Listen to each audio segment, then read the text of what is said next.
On se souvient que lorsque le juge Filleul était arrivé au château du comte de Gesvres, il était accompagné de deux journalistes. Monsieur Filleul va justement s'apercevoir qu'un des deux journalistes est un jeune homme qui s'est introduit sur la scène du crime sous une fausse identité.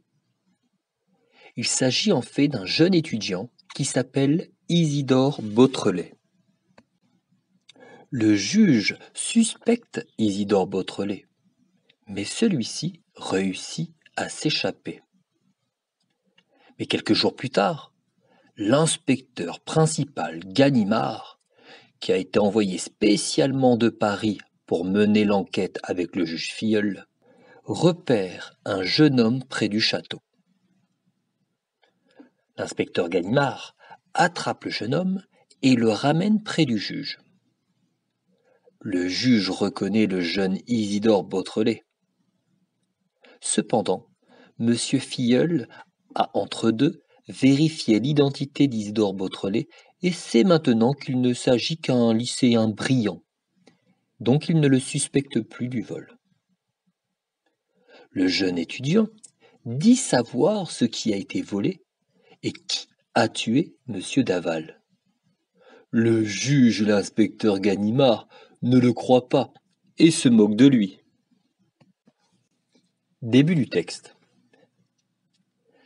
Isidore écoutait en souriant, et il répondit : « Monsieur le juge d'instruction, vous êtes cruel, vous vous moquez de moi. » « C'est que vous ne savez rien, monsieur Isidore Beautrelet. »« J'avoue que je ne sais pas grand-chose, à part 2 ou 3 choses comme l'objet du vol, par exemple. »« Ah, décidément, vous savez ce qui a été volé. » »« Oui, et voici mon raisonnement.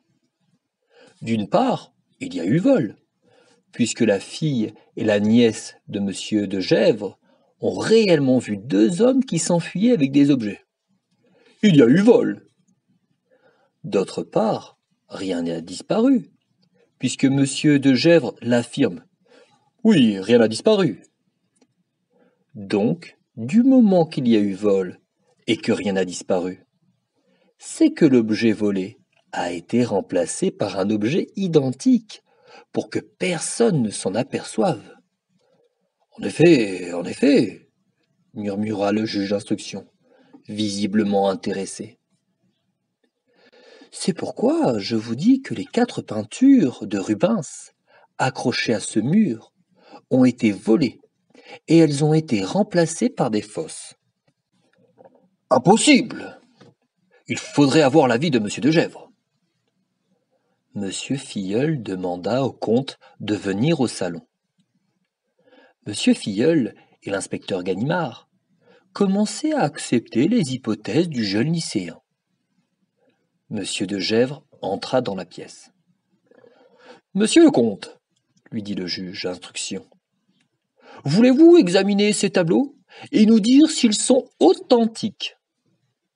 Le comte répondit sans perdre la peine de s'approcher des tableaux. « Oui, monsieur, ces 4 tableaux sont faux. »« Pourquoi ne pas l'avoir dit ?»« Car il ne voulait pas effrayer les voleurs, » dit Isidore Beautrelet. Il voulait leur racheter les 4 tableaux.